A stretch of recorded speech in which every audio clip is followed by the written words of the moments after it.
할렐루야. 오늘도 주일 예배로 나오신 모든 성도님들을 주님의 사랑으로 축복하고 환영합니다. 잘 오셨습니다. 오늘 민수기 말씀을 통하여서 신명기 말씀을 통하여서 생명과 죽음의 갈림길에서 라는 제목으로 함께 말씀의 은혜를 나누기 원합니다. 사랑하는 여러분, 지난 한 주간 평안하셨습니까? 저희는 지난 2월부터 성경 통독을 시작하였습니다. 그래서 모세 오경에서 창세기, 출애굽기, 레위기, 민수기 말씀까지 이번 주에 읽었고, 이번 주에 이제 신명기를 들어가면 모세 오경을 다 읽게 되는 것이죠. 이번 주 신명기 말씀을 읽으실 때 모세가 이 5권의 책을 어떤 심정으로 기록했을지를 한번 생각하시면서 읽으시면 좋겠어요. 얼마나 간절한 마음으로 이스라엘 백성들을 향하여서 이 말씀을 기록하고 선포하였을지 그 모세의 마음을 한번 생각해 보시면 큰 도움이 될 것 같습니다. 하나님께서는 이스라엘 백성들을 애굽에서 구원해 내시고 시내산에서 십계명 율법을 주시면서 죄인인 인간이 거룩하신 하나님과 어떻게 함께 살아갈 수 있는지를 알려주셨어요. 그리고 드디어 약속의 땅을 향하여 광야의 길을 나섭니다. 물론 그 길이 순탄하지만은 않았습니다. 이번 주 민수기의 말씀을 읽어보시니까 참 많은 일들이 있었죠. 많은 어려움을 당했습니다. 하지만 그럼에도 불구하고 광야 1세대는 다 그 땅에서 다 죽지만 하나님께서는 그들의 후손인 광야 2세대를 그들을 지키고 보호하셔서 하나님의 군대로 만드시며 드디어 약속의 땅을 차지할 수 있도록 그들을 일으키시더라 하는 거예요. 드디어 이제 약속의 땅을 정복하기 직전에 정말 요단강만 건너면 약속의 땅이 바로 발 앞에 있는 그 순간에 지금 모세는 신명기의 말씀을 선포하고 있습니다. 여러분, 40년 동안 그토록 기다리던 약속의 땅이 눈앞에 펼쳐졌을 때 이스라엘 백성들은 그 마음이 얼마나 감격스러웠을까요? 자신들의 부모님들이 광야의 그 길을 죽으면서까지도 목숨을 걸고 걸어가면서까지도 자녀들에게 물려주고자 했던 바로 그 땅이 눈앞에 펼쳐지고 있는 것이에요. 그 순간 얼마나 그들은 감격스러우며 그 마음에 그 기대감에 차 있을까요? 근데 그 감격스러운 순간, 그 정말 중요한 그 순간에 이스라엘 백성들에게는 큰 문제가 하나 있었습니다. 그것은 바로 그들을 지금까지 인도하였던 모세가 그 약속의 땅에 들어가지 못한다라는 것이었어요. 왜냐하면 그가 가데스 바네아에서 무리바 사건을 통해 하나님의 영광을 드러내는 것이 아니라 자신의 감정, 분노를 표현하며 반석을 쳐서 물을 내버렸기 때문에 하나님께 심판을 받아서 그 모세는 약속의 땅에 들어갈 수가 없게 되었습니다. 모세도 당황스럽고 이스라엘도 당황스러운 순간이죠. 만약 모세가 그들을 이끌고 정복 전쟁을 펼치고 요단강을 건너 가나안 땅에 들어간다면 이스라엘 백성들은 마음이 편안했을 거예요. 왜냐하면 애굽을 무너뜨렸던 그 모세잖아요. 열째 양의 그 모세입니다. 40년 동안 광야길을 인도했던 그 모세입니다. 40년 동안 이스라엘 백성들이 한 일은 무엇이죠? 모세의 뒤를 따라간 것이에요. 그러니까 모세만 있으면 못 갈 곳이 없는 거예요. 그런데 그 모세가 약속의 땅에 들어갈 수가 없게 되었어요. 이제 모세 없이 그들이 땅을 정복해야 됐고 모세 없이 그 땅에서 하나님을 섬기며 살아가겠습니다. 그래서 너무나 당황스럽고 두려움에 처하죠. 그리고 가장 당황스러운 사람은 누구죠? 바로 모세입니다. 모세는 정말로 어린 아이를 키우듯이 어린 자녀를 키우듯이 이스라엘 백성들을 지난 40년 동안 어르고 달래서 여기까지 데려왔어요. 그런데 하나님이 약속의 땅에 들어가지 말라고 하시니 그의 마음은 너무나 두려운 거죠. 걱정스러운 겁니다. 마치 어린 자녀를 물가에 내온 것처럼 정말 그들이 저 땅을 잘 정복할 수 있을까? 그들이 그 땅에서 하나님을 잘 섬기며 예배할 수 있을까? 너무나 걱정스러운 마음이 큰 것이에요. 그래서 모세는 그 간절한 마음을 신명기의 말씀을 통하여서 이스라엘에게 선포하고 있습니다. 그래서 신명기의 말씀은 모세가 정말 간절한 마음으로 이스라엘에게 전했던 3편의 설교가 묶여진 책이에요. 1장부터 4장까지는 이 첫 번째 설교가 선포되는데요. 그 첫 번째 설교에서는 지난 40년의 세월 동안 왜 출애굽 1세대가 어떤 죄를 지어서 그런 심판을 받았는지, 왜 그런 고난을 당했는지를 설명하고 있고요. 4장 후반부터 26장까지는 다시 이 광야 2세대가 약속의 땅에 들어가서 지켜야 할 하나님의 율법을 10계명을 하나씩 설명하면서 그들이 정말로 그 땅에서 하나님을 어떻게 예배해야 되는지, 약한 자를 어떻게 돕고 사회적인 규칙을 어떻게 지키며 공의롭게 살아가야 하는지, 우상생물을 어떻게 하지 않아야 되는지 그런 것들을 잘 설명해주고 있습니다. 그리고 27장부터 30장까지 마지막 세 번째 설교에서는 율법에서 선포되는 하나님의 축복과 저주를 선하고 있어요.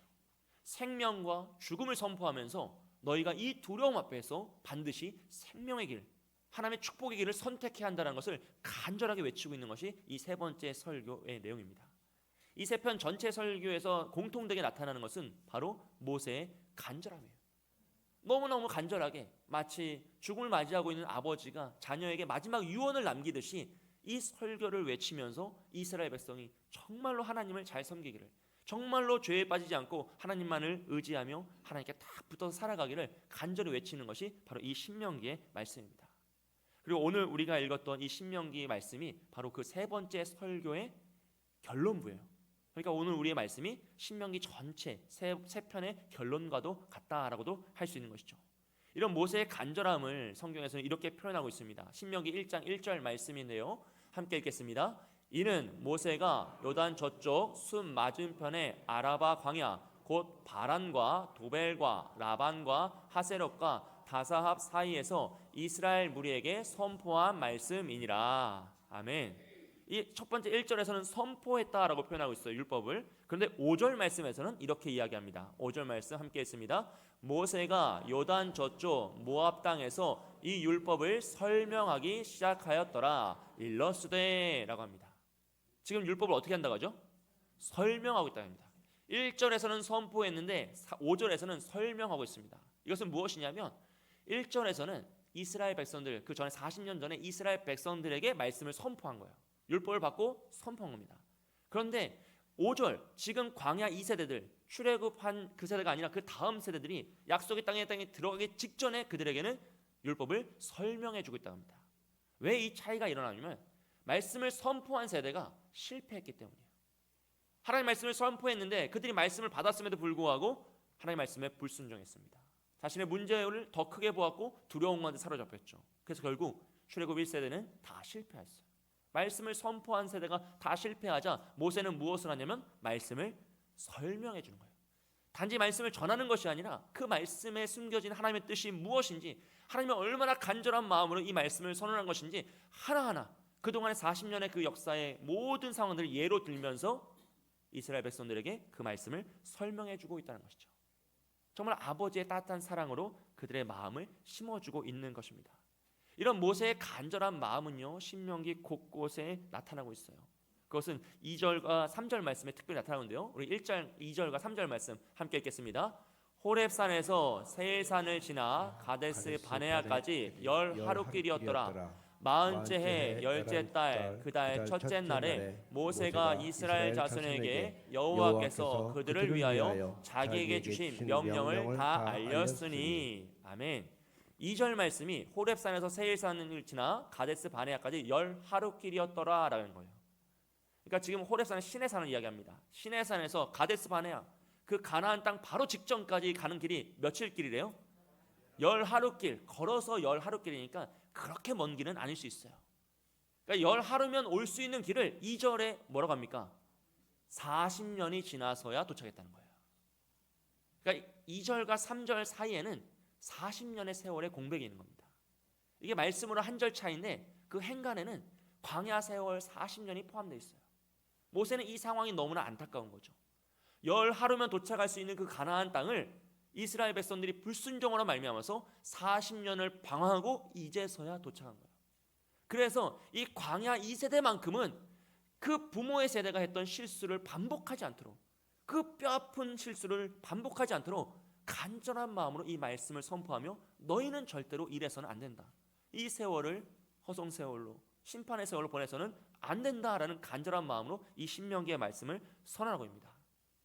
여러분, 신명기라는 제목의 이름 자체가 한자로 풀면 다시 명령을 기록하다라는 것이고, 헬라어 성경도 두 번째 율법이라는 뜻을 가지고 있어요. 그런데 히브리 성경에서는 그 말씀들이라고 합니다. 데바림이란 단어를 써서 그 말씀들이라죠. 그러니까 이 신명기는 단순히 모세가 레위기의 율법을 다시 한 번 더 반복하여 기록한 책이 아니라 그 율법의 내용을 아버지의 마음으로 다시 해석하여서 설명해주고 하나하나, 정말 말씀 하나하나를 어떻게든 그 2세대들의 마음속에 심겨주기 위하여서 간절한 마음으로 외치는 그 말씀이다라고 해석하시면 되겠어요. 그러니까 신명기 말씀을 읽으시면서 그 아버지의 마음을 이해하시고 그 발견하시길 주님의 이름으로 축복드립니다. 그래서 이 이스라엘 땅을 향해 나아가는 이 이스라엘 백성들을 향해서 가나안 땅을 향해 나아가는 이스라엘 그 백성들을 향하여서요. 이제 모세는 간절한 아버지의 마음으로 외치면서 이 신명기의 말씀을 전합니다. 그래서 이 신명기의 핵심은 뭐냐면 가나안 땅이 이 약속의 땅이 좋은 땅이었다가 아니라 그 약속의 땅은 하나님을 왕으로 섬기는 땅이었다가 되는 것이에요. 이제 정말로 하나님이 약속의 땅을 허락하셨잖아요. 이제 하나님의 백성이 약속의 땅에 들어갑니다. 그럼 그곳은 뭐가 되죠? 하나님의 나라가 되는 거예요. 하나님을 왕으로 섬기는 그 나라가 하나님의 나라가 되는 것이죠. 그렇기 때문에 정말로 하나님의 백성들이 하나님을 왕으로 섬기며 하나님의 나라를 이룰 수 있는 그 시점에 이 모세는 이 말씀을 통하여서 그들이 어떻게 하나님을 왕으로 섬기며 그 생명의 길을 걸어갈 수 있을지 오늘 말씀을 통하여 선포하고 있는 것입니다. 오늘 말씀의 내용은 하나님이 이스라엘 백성들을 향하여서 생명과 죽음의 길을 그 갈림길을 보여주시며 생명의 길을 선택하라고 그 길을 걸어가야 한다라고 간절히 외치시는 말씀이에요. 그 길이 곧 하나님을 왕으로 섬기며 하나님의 나라를 이룰 수 있는 길이기 때문에 우리가 그 길을 선택하여서 묵묵히 걸어갈 때 하나님은 하나님의 나라를 만들어 주시고 우리에게 생명의 길, 축복의 길을 허락하신다라는 것을 알려주는 것입니다. 그래서 오늘 말씀을 통해서 우리가 하나님을 왕으로 섬기며 어떻게 이 생명의 길을 걸어갈 수 있을지 그 영적인 원리를 함께 살펴보기 원하는데요. 첫 번째 원리는 바로 하나님의 말씀을 들을 때 생명의 길이 보인다라는 것이죠. 우리 15절 말씀을 다 함께 읽어보겠습니다. 함께 읽습니다. 보라, 내가 오늘 생명과 복과 사망과 화를 내 앞에 두었나니. 아멘. 모세는 이 15절 말씀을 통하여서요, 정말로 강력한 우리 인생의 가장 중요한 문제를 다루고 있습니다. 바로 생명과 죽음이에요. 즉 약속의 땅에 들어가서 이 광야 2세대들에게 이스라엘 백성들에게 펼쳐질 그 길은 이 두 길밖에 없다는 것이에요. 생명과 죽음, 복과 저주, 화가 당하는 그 길밖에 없다라는 것을 이제 강력하게 선언하는 것이죠. 물론 이 시대는요, 이런 흑백 논리를 좋아하지 않습니다. 타협이 없고 중간지대가 없고 회색지대가 없는 이런 흑백 논리의 주장들을 이제 부담스럽게 생각하죠. 너무 어떤 의미에서는 선택을 강요하는 듯한 그런 불편함을 느끼기도 합니다. 하지만 여러분, 우리가 인생을 살아갈 때요, 정말 결정적인 순간, 가장 중요한 문제, 죽고 사는 문제에 있어서는요, 중간지대는 항상 없습니다. 이 진리의 문제 앞에서는 절대 회색지대, 어떤 의미에서는 타협의 여점이 없습니다. 원래 진리는 견고하고 완전한 것이에요. 그렇기 때문에 타협이 된다는 순간 이미 그것은 진리가 아닌 것이죠. 그래서 모세는 이 죽음과 생명, 결코 함께 갈 수 없는 이 완전히 나누어진 이 진리를 너무나 명확하게 대조하며 이스라엘에게 선포하고 있는 거예요. 그래서 이 내용을 다시 설명을 하는데요, 16절부터 18절 말씀을 보시면요, 이 15절에서 생명과 죽음의 길을 설명했잖아요. 그러고 나서 16절이 이 생명의 길이 무엇인지를 설명합니다. 그리고 17절과 18절은 죽음의 길이 무엇인지를 알려주죠. 우리 16절 말씀 먼저 읽어보겠습니다. 곧 내가 오늘 내게 명령하여 내 하나님 여호와를 사랑하고 그 모든 길로 행하며 그의 명령과 규례와 법도를 지키라 하는 것이라. 그리하면 내가 생존하며 번성할 것이요 또 내 하나님 여호와께서 내가 가서 차지할 땅에서 내게 복을 주실 것임이니라. 아멘. 뭐라고 합니까? 명령하여 그 말씀을 지키고 여호와를 사랑하고 그 길로 행하면 그것이 바로 생명의 길이라는 것이죠. 반대로 죽음의 길은요, 17절 18절입니다. 함께 읽습니다. 그러나 내가 만일 마음을 돌이켜 듣지 아니하고 유혹을 받아 다른 신들에게 절하고 그를 섬기면 내가 오늘 너희에게 선언하노니 너희가 반드시 망할 것이라. 너희가 요단을 건너가서 차지할 땅에서 너희의 날이 길지 못할 것이니라. 아멘. 여러분, 죽음의 길은 말씀을 따라가는 길이 아니라 하나님을 떠난 길입니다. 그러면 그 길이 아무리 그들이 약속의 땅, 풍요의 땅, 젖과 꿀이 흐르는 땅에 살지라도 그들은 죽음 가운데 처할 것이고 화를 당할 수밖에 없다라는 말씀이에요. 근데 이런 말씀을 우리가 딱 들으면 우리 마음속에는 또 이제 확신이 생겨요. 또 우리 마음속에는 의문도 생깁니다. 여러분, 만약에 정말 우리 눈앞에 죽음의 길과 생명의 길이 딱 펼쳐졌는데 죽음의 길을 선택할 사람이 있습니까? 없습니까? 아무도 없다는 거예요. 우리 마음속에 무슨 확신이 있어요? 다른 사람은 몰라도 나는 뭘 선택한다? 생명의 길을 선택한다고 확신하고 있는 거예요. 우린 누구나 다 누가 미련하게 굳이 그 길을 가겠느냐? 당연히 생명의 길을 선택해야지. 당연히 좋은 길을 선택해야지라고 생각하고 확신합니다. 그런데 문제는요, 이 죽음의 길과 생명의 길이 우리 눈으로는 보이지 않는다는 거예요. 우리 지혜와 우리 지식과 우리 경험으로는 분별할 수가 없다라는 것입니다. 심지어 때로는 죽음의 길이 더 넓게 보여요. 더 좋은 길처럼, 더 아름다운 길처럼 보일 때가 많다는 것이죠. 그래서 여러분, 사고 다발 구역이라는 표시가 운전하다 보면 있어요, 없어요? 있잖아요. 근데 왜 그게 안 사라지죠? 그게 있으면 조심하고 사고 안 나면 사라져야 되잖아요. 그런데 한번 사고 다발 구역은 시간이 지나도 계속 다발 구역. 왜요? 조심하지 않아서 또 사고가 나니까. 이게 인간의 미련함이고 무지함입니다. 그리고 하나님이 아무리 이 말씀을 하셔도 우리는 스스로는 확신하며 살아가지만 우리의 지혜로는 분별할 수가 없노라는 것이에요. 지금 모세는 이스라엘 백성들에게 그 생명의 길을 볼 수 있는 방법을 알려주고 있는데 그것이 바로 하나님의 말씀입니다. 우리 16절 말씀을 다시 한번 보겠습니다. 곧 내가 오늘 내게 명령하여 내 하나님 여호와를 사랑하고 그 모든 길로 행하며 그의 명령과 규례와 법도를 지키라 하는 것이라. 그리하면 내가 생존하며 건성할 것이요 또 내 하나님 여호와께서 내가 가서 차지할 땅에서 내게 복을 주실 것임이니라. 아멘. 하나님을 너무나 사랑하기 때문에 그 말씀에 순종하는 것이 바로 생명의 길을 선택하는 것이다 라는 거예요. 하나님 명령에 따라서 하나님을 사랑하고 하나님이 주신 그 율법들, 그 계명들을 잘 지켜 순종하며 나아갈 때 우리 생명의 길을 걸어갈 수 있습니다. 그리고 그 일을 위해서 반드시 하나님의 말씀을 들어야 하는 것이죠. 모세가 선포했던 그 수많은 말씀들을 들어야지만 깨닫고 순종하여 생명의 길을 걸어갈 수 있다는 것이에요.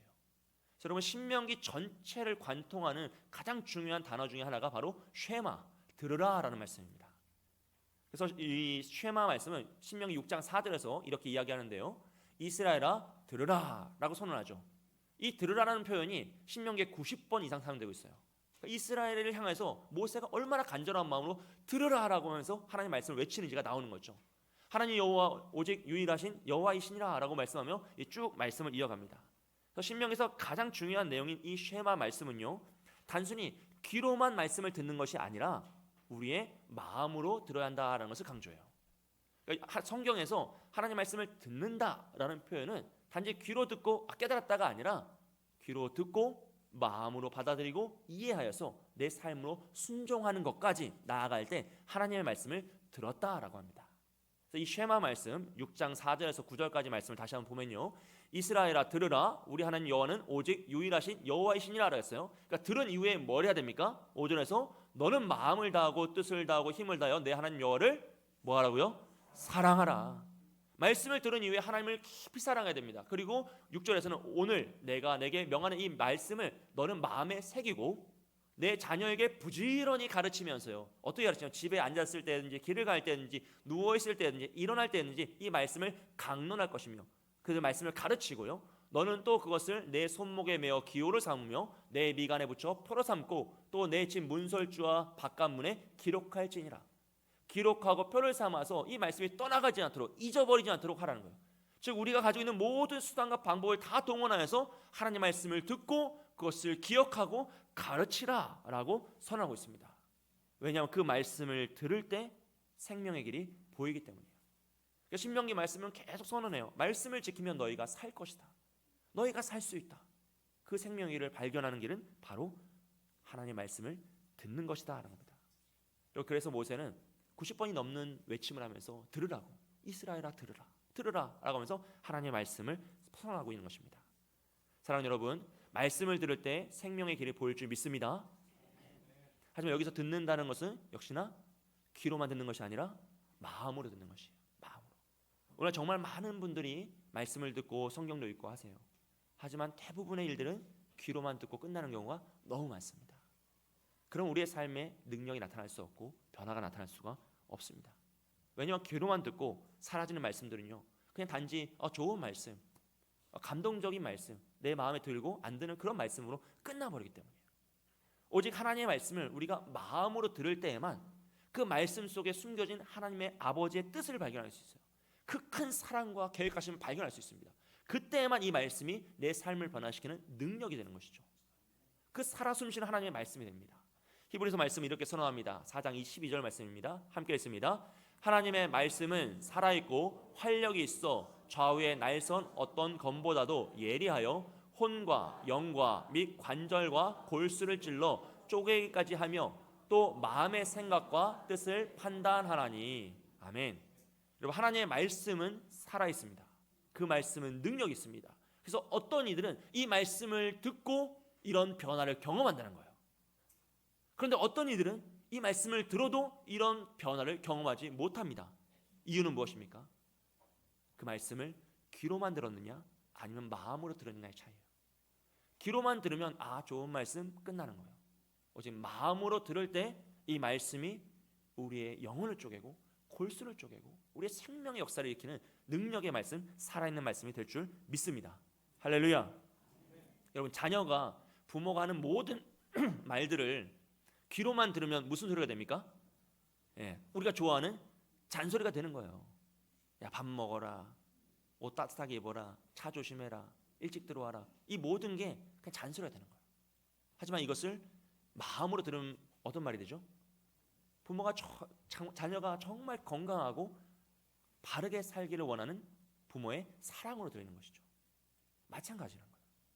우리가 하나님 아버지의 말씀을 귀로만 들으면 적당한 말씀이고 좋은 말씀이고 뭐 또 하나의 말씀이기도 하고 지나가는 겁니다. 하지만 그것을 우리가 마음으로 들으면 정말 나를 구원하시는 생명의 말씀이고, 나를 위해 이 세상을 창조하시다니, 나를 위해 이런 역사를 일으키시다니, 나를 위해 예수께서 십자가를 죽으시다니, 정말 살아 숨쉬는 능력의 말씀이 되는 것입니다. 사랑하는 여러분, 바라기는 모세가 선언하는 이스라엘아 들으라 라는 이 말씀, 이제 신명기를 읽을 때마다 우리가 그것을 발견할 것인데, 그 말씀이 정말로 나에게 하나님 외치시는 마음으로 듣고 이 아버지의 마음을 깨닫고 생명의 길을 발견하는 저와 여러분이 되시길 주님의 이름으로 축복드립니다. 두 번째 원리는요, 하나님을 사랑할 때 생명의 길을 선택하게 된다라는 것입니다. 오늘 말씀이 16절과 20절 말씀은요, 동일하게 내 하나님 여호와를 사랑하고 라고 표현하고 있어요. 내 하나님 여호와를 사랑하고 라고 표현했습니다. 여러분, 여기에서 우리가 반드시 기억해야 할 사실은요, 신명기의 핵심은 율법을 잘 전달하는 것이 아니라 그 율법에 담긴 하나님 아버지의 마음을 전달하는 거예요. 즉 하나님의 사랑을 전달하는 것이 모세의 목적이었습니다.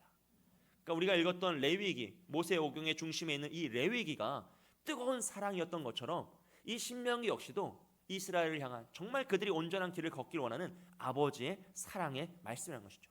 그래서 모세는 율법을 그토록 강조하면서 세부적으로 설명하고 있는 이유가 이스라엘 백성이 율법을 잘 지키는 민족을 만들고자 하는 것이 아니라 그들이 아버지의 마음을 깨달아서 하나님을 사랑하기 때문에 순종으로 나아가는 참된 자녀가 될 수 있도록 그들을 가르치는 것이었어요. 우리가 말씀을 지키는 이유는 무엇입니까? 하나님에게 잘 보여가지고 점수를 잘 받기 위함입니까? 그게 아니라는 거죠. 하나님이 원하시는 모습은 하나님 아버지를, 그 마음을 깨닫고 하나님을 사랑하기 때문에 내가 할 수 있는 최선의 것을 드리고, 내가 다 못하더라도 사랑하여서 하나라도 더 해드리고 싶어서 정말 간절한 마음으로 주님께 나아가고 주님께 다가가는 것이에요. 그럼 하나님은 그 마음 자체를 너무나 귀하게 여겨서 우리가 율법을 잘 다 지켰기 때문에 사랑하시는 것이 아니라 하나님 아버지의 마음을 이해하고 주님께 달려왔기 때문에 그 마음 자체를 기뻐하시며 우리를 안아주시는 겁니다.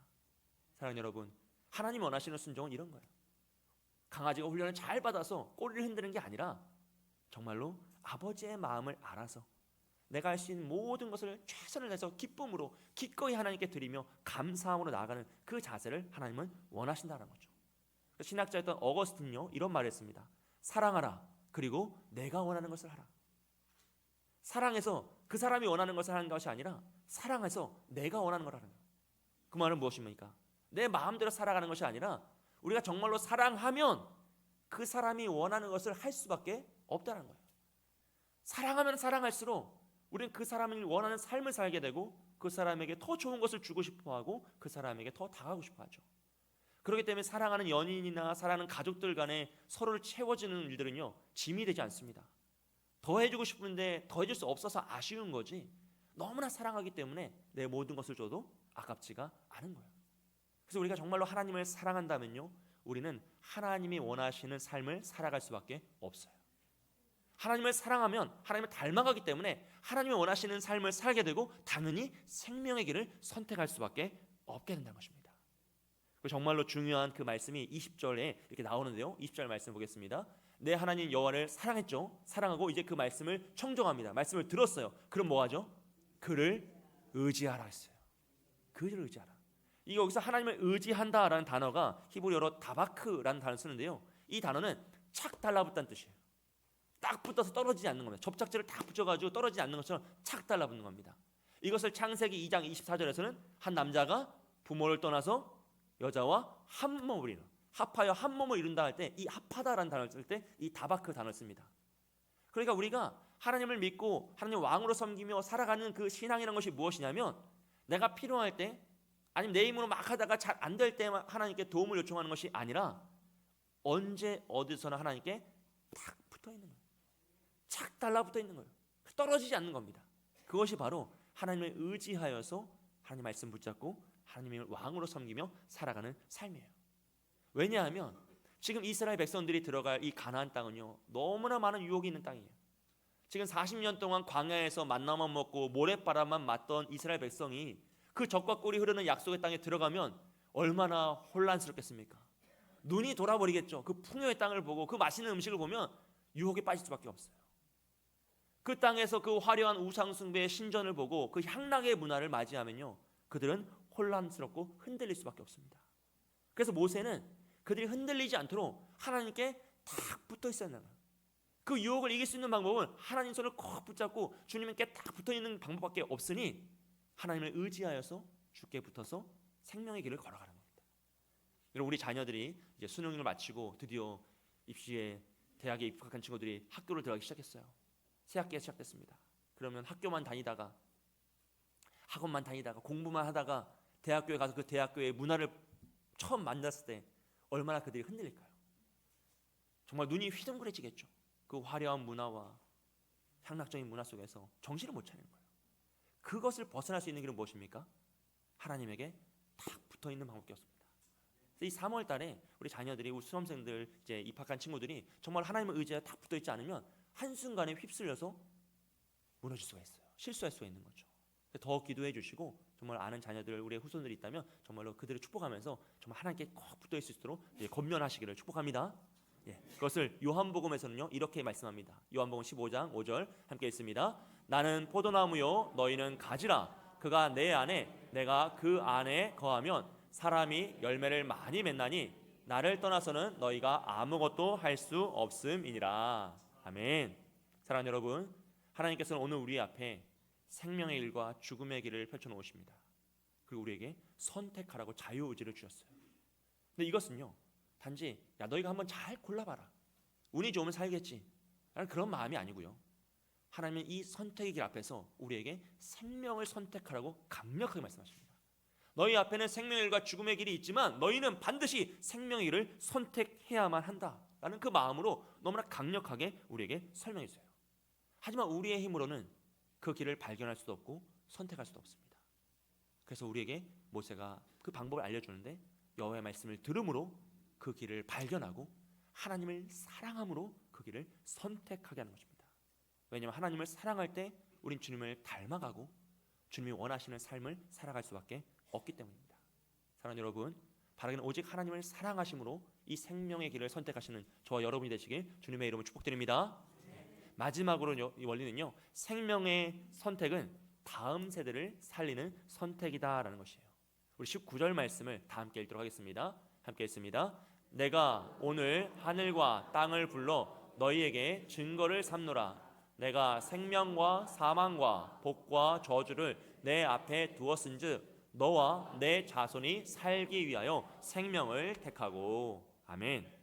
모세는 지금 이스라엘 백성들에게요, 너 잘 살 수 있도록 좋은 길을 택해라, 너 잘 먹고 잘 사도록 지혜롭게 선택해라 라고 하는 것이 아니라 너와 내 자손이 살기 위하여 생명을 택하라 라고 말하고 있어요.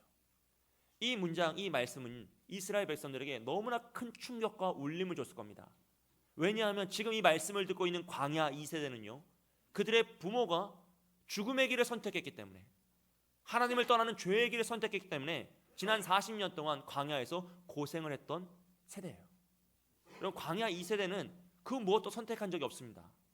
그들이 출애굽을 할 때에도 가데스 바네아에서 그들의 부모님들이 하나님을 대적하며 악한 길을 설 때에도 이스라엘 그 광야 2세대는 그 무엇도 선택할 수가 없었어요. 오직 그 부모들이 선택한 결과를 온몸으로 맞았던 거죠.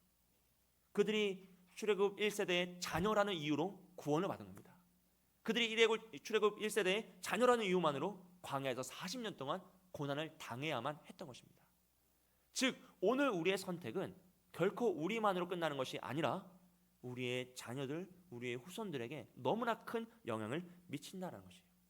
그래서 모세는 너를 위하여서 좋은 길을 선택하라고 하는 것이 아니라 너와 내 자손의 생명을 위하여서, 너와 내 자손을 위하여서 이 생명의 길을 선택하라라고 설명하는 것이죠. 오늘 이 말씀이 광야 2세대에게는 너무나 큰 직관적인 충격을 줬을 거예요. 정말로 내가 만약 또 이 실수를 한다면, 또 범죄하여 죽음의 길을 선택한다면 나의 후손들도 나처럼 광야의 삶을 살겠구나. 그 약속의 땅에 들어가도 심판을 받고 이 세상 속에서 그 척박한 광야의 삶을 살 수밖에 없겠구나라는 그 두려운 마음이 닥쳐왔을 겁니다. 그래서 그들은 다시금 생명의 길을 선택하고자 하는 것이죠. 사랑하는 여러분, 오늘 나의 선택은 결국 나 하나로 끝나지 않는다는 것을 기억하시면 좋겠어요. 오늘 내가 무엇을 선택하느냐에 따라서 그 결과가 우리의 자녀들에게, 우리의 후손들에게 영향을 미칩니다. 왜냐하면 한 세대의 선택은 다음 세대의 환경이 되기 때문이죠. 한 세대가 오늘 무엇을 선택하느냐에 따라서 그 다음 세대는 새로운 환경 속에 살아갈 수밖에 없다는 것이에요. 그래서 하나님은 너와 내 자손이 살기 위하여서 생명의 길을 선택하라라고 말씀합니다. 우리가 산을 오르다 보면 앞선 사람들의 흔적이 있어요. 어떤 이들은 길을 내고요, 어떤 분들은 이정표를 만들고, 또 어떤 분들은 안전한 것과 안전하지 않은 곳을 표시해 줍니다. 그래서 다음으로 올라가는 사람들은 훨씬 더 안전하게 좋은 길로 갈 수 있는 것이죠. 근데 어떤 이가 가장 먼저 올라간 이가 함정에 빠져서 잘못된 길을 갔다면요, 그 다음 길에 따르는 사람도 넘어질 수밖에 없는 것이라는 거예요. 그럼 오늘 우리가 바른 길을 선택하고 생명의 길을 선택하여서 하나님을 사랑함으로써 그 말씀에 순종하며 살아가는 그 삶이 결국 우리 자녀들에게는 가장 강력한 인생의 이정표가 될 수 있다는 것이죠. 그리고 그 가르침과 그 이정표는 우리의 말로 하는 것이 아니라 우리의 삶으로, 우리가 한평생 선택하고 살아가는 그 삶으로 우리 자녀들에게 가르쳐 주어야 할 말씀입니다. 그래서 6장에 나오는 이 쉐마의 말씀은요, 우리의 말로 자녀들을 가르치는 것이 아니라 우리의 삶으로 그들을 부지런히 가르쳐야 한다는 것을 강조하고 있습니다. 많은 분들이 자녀들에게 신앙을 계승하고 가르치고 또 신앙을 이제 전수하는 부분에 있어서 어떤 특별한 지식을 가르쳐서 무엇인가를 배우고 가르쳐야 한다고 생각할 때가 있어요. 또 때로는 부동산처럼 무엇인가 증서를 우리 자녀들에게 물려줘야 한다, 이것을 물려줘야 한다는 그런 생각을 가질 때가 있습니다. 하지만 여러분, 자녀에게 신앙을 가르치고 자녀들에게 믿음의 역사를 가르치는 그것은요, 무엇인가 특별한 지식이나 어떤 행위나 어떤 그런 증서로 이전되는 것이 아니라 우리의 삶의 태도와 방식을 통해서만 가르쳐주는 거예요. 우리가 하나님을 사랑하는 그 삶의 방식, 우리가 하나님을 사랑하고 인정하며 믿음으로 살았던 그 삶의 태도, 믿음 때문에 손해보고 믿음 때문에 순종하며 믿음 때문에 내 자신을 낮추는 그런 태도들을 통하여서만 자녀들에게 믿음이 계승된다는 것이죠. 이것이 신명기 6장 7절의 말씀의 핵심입니다. 우리 6장 7절 말씀을 다 같이 읽어보겠습니다. 내 자녀에게 부지런히 가르치며 집에 앉았을 때든지 길을 갈 때든지 누워있을 때든지 일어날 때든지 이 말씀을 강론할 것이며. 아멘. 이 말씀은 무엇입니까? 길을 갈 때든지 집에 앉았을 때든지 누웠을 때든지 잔소리하라는 게 아니라 우리가 삶의 모든 영역 속에서 믿음으로 살아가는 거예요. 믿음으로 생각하고 믿음으로 판단하고 믿음으로 결정하며 살아갈 때 그런 정말 일상의 소소한 부분들을 우리 자녀들이 보고 그 믿음의 길을 따라올 것이다 라는 것을 이야기하는 겁니다. 여러분, 오늘 우리가 살아가는 이 일상의 시간을 크로노스의 시간이라고 합니다. 그건 대부분 소소한 일상이에요. 아침에 일어나고 밥 먹고 회사 가고 자녀들 돌보고 가정을 돌보는 거죠. 해야 할 일도 거의 가득 차 있는 그런 시간이 이 일상의 시간, 크로노스의 시간입니다. 그런데 그 크로노스의 시간 가운데 하나님의 임하시는, 하나님의 역사하시는 그 카이로스의 시간이 올 때가 있어요. 하나님의 강권적인 인재와 하나님의 은혜의 역사가 임하는 그 순간이죠. 그런데 우리는 이 하나님의 카이로스의 시간이 정말 어느 순간 짠 하고 일어나기를 원할 때가 참 많아요. 하지만 그렇지 않습니다. 우리가 크로노스의 시간을 성실하게 살아갈 때 하나님 그 가운데 카이로스의 시간을, 임재의 시간을 허락하신다는 거예요. 즉 우리가 평상시 기도 안 하다가 어느 특별한 일이 생겼을 때 내가 간절히 기도해서 하나님의 은혜를 짠 주시는 게 아니라, 우리가 늘 어떤 면에서는 지겨울 수도 있는 일상적인 반복의 그 시간, 크로노스의 시간 가운데 늘 깨어 기도하며 나아갈 때 하나님의 임하시는 카이로스 시간을 경험할 수 있다는 거예요. 늘 기도하며 나아갈 때 하나님이 응답하시는 그 역사를 경험할 수 있다는 것입니다. 말씀도 마찬가지죠. 우리가 어느 날 은혜 받아서 성경을 피면 성경이 다 이해가 됩니까? 그럴 수 없다는 거예요. 우리가 그 크로노스의 시간 가운데 일상 가운데 말씀을 펴고 매일 정해진 양을 읽고 그 말씀을 묵상하며 나아갈 때 어느 순간 하나님이 임재하셔서 카이로스의 시간을 우리 가운데 임하셔서 정말로 그 말씀을 깨닫게 하시며 그 말씀 속에 있는 하나님 아버지의 마음을 우리가 이해할 수 있게 되는 것이죠. 그리고 광야 1세대는요 자신들에게 허락된 그 크로노스의 시간, 일상의 시간을 걷는 것으로 다 썼어요. 광야길에 40년 동안 심판받는 걸로 다 썼습니다. 하지만 그들이 하나님의 심판에 순종하여서 그 길을 묵묵히 걸어갔을 때 어떤 일을 합니까? 그들의 자녀들이 성장하여서 하나님의 군대가 되어 약속의 땅을 성취하는 카이로스의 시간을 경험하게 되는 거예요. 크로노스의 시간 없이는 카이로스의 역사는 일어날 수가 없다는 것입니다. 그러므로 오늘 우리에게 주어진 이 일상의 시간을 하나님 말씀 붙잡고 하나님을 사랑하고 순종하며 나아가는 그 크로노스의 시간을 지켜 나아갈 때 하나님께서는 우리가 간절히 기도하는 기도의 제목, 가족 구원의 역사와 자녀들의 구원의 역사와 믿음의 역사와 치유와 회복의 역사인 그 카이로스의 시간을 허락하실 줄 믿습니다. 여러분, 크로노스의 시간 없이 하나님의 은혜의 역사는 없습니다.